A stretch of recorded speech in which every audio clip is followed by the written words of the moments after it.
I really want to share this. This is good. Now, Bloomberg. Okay, this is from Bloomberg. Bloomberg's a good news organization. I mean, I'm not going to say they're not. They're perfectly down the middle here, but they're good overall. And this is a newsletter.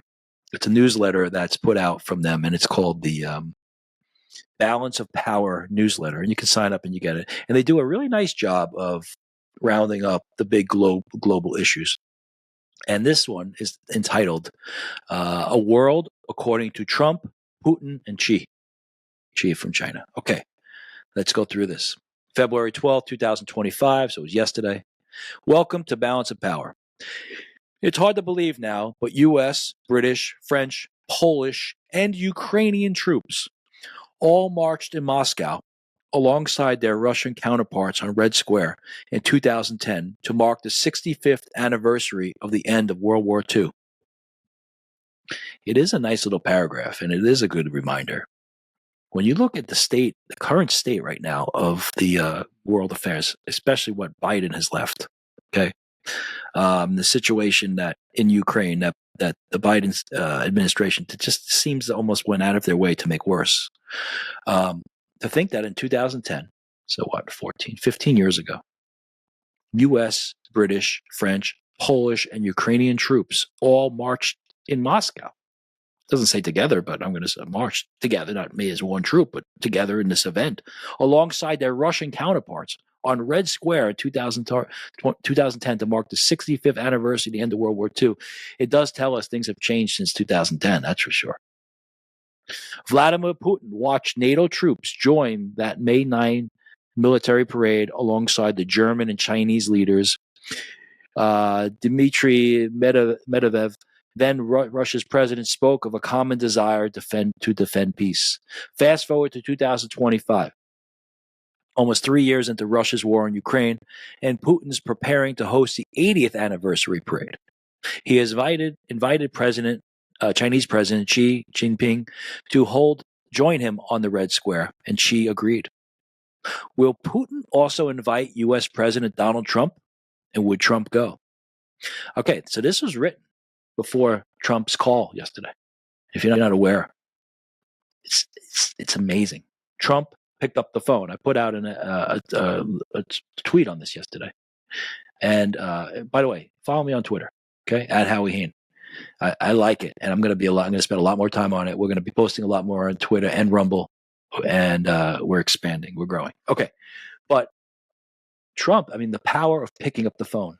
Trump just picks up the phone and he talked to Putin for an hour and a half about many things, and then he puts out a tweet on about social media about what happened, what he spoke to with Putin, and there it is. And then what does he do?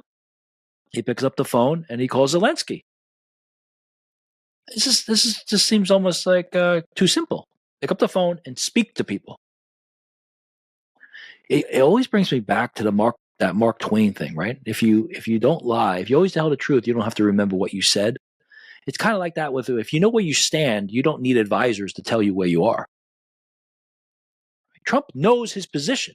He wants peace, and he wants to do it in a pragmatic way. And he's looking for win-win situations. What's the win-win situation? Get the parties to the table, complex systems, real estate is involved, communication is needed. Mark Andreessen saying that he's a master of both of those, and Trump's also a master of complex situations. And he puts this all together, and he picks up the phone, and he's listening. What does Putin need to get out of this? What does Ukraine need to get out of this? What are we willing to accept? What's in our best interest, the United States of America? Marco Rubio's 3 things. What makes us stronger? What makes us safer? What makes us more prosperous? See how it all comes together? Because it's clarity. Pick up the phone. The power of picking up the phone. We talked about this New York developer mentality. When there's something going, you pick up the phone and you solve the problem. Whether you're running a small shop, there's a problem. You pick up the phone.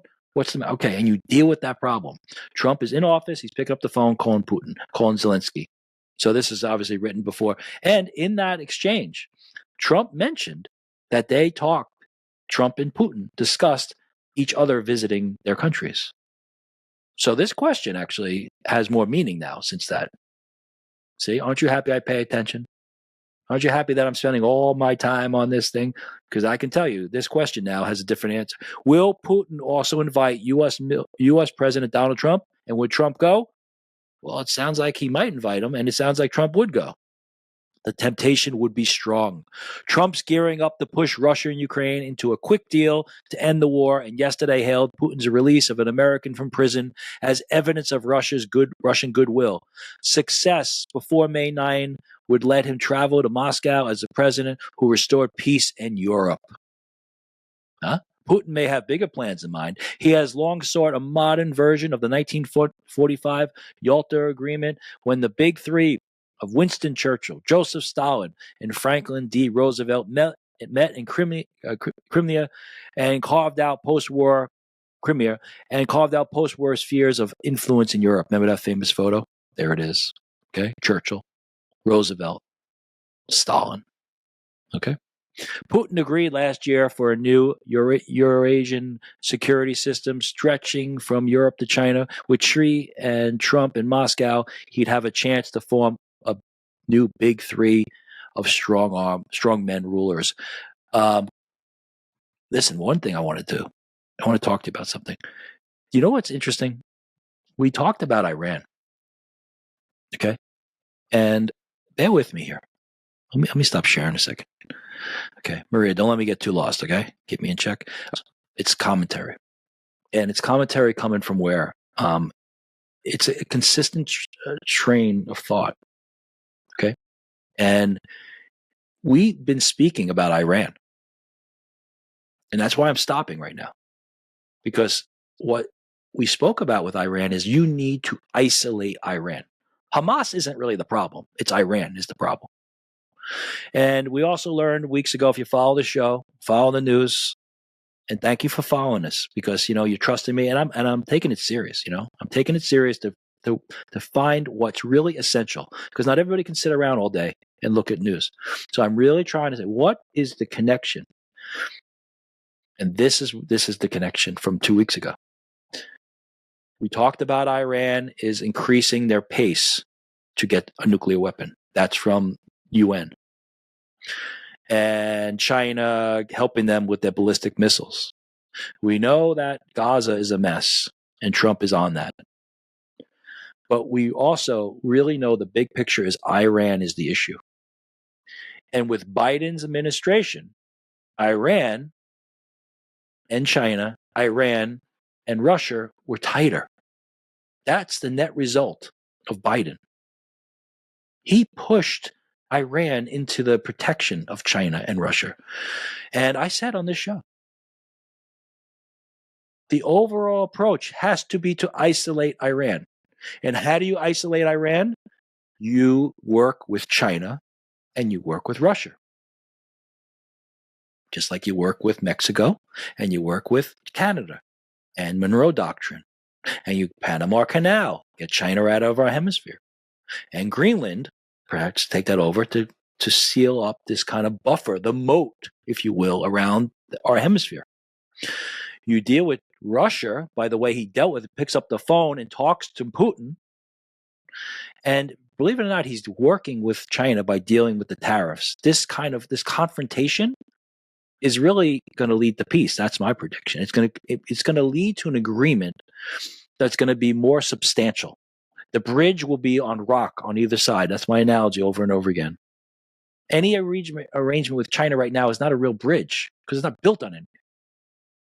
So this kind of hostile moment with China is going to lead to peace. That's what I think. A more peaceful experience with China. And if we have a better relationship with China and a better relationship with Russia, and we seal up the Western Hemisphere, what happens to Iran?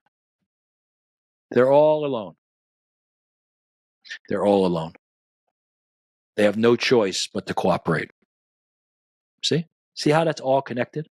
And this very article is talking about Putin's opportunity, perhaps, to have a new version instead of it being Roosevelt, Stalin, and who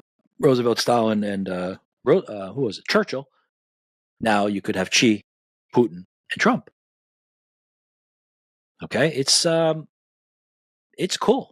It's cool because it's also repeating history And we want peace.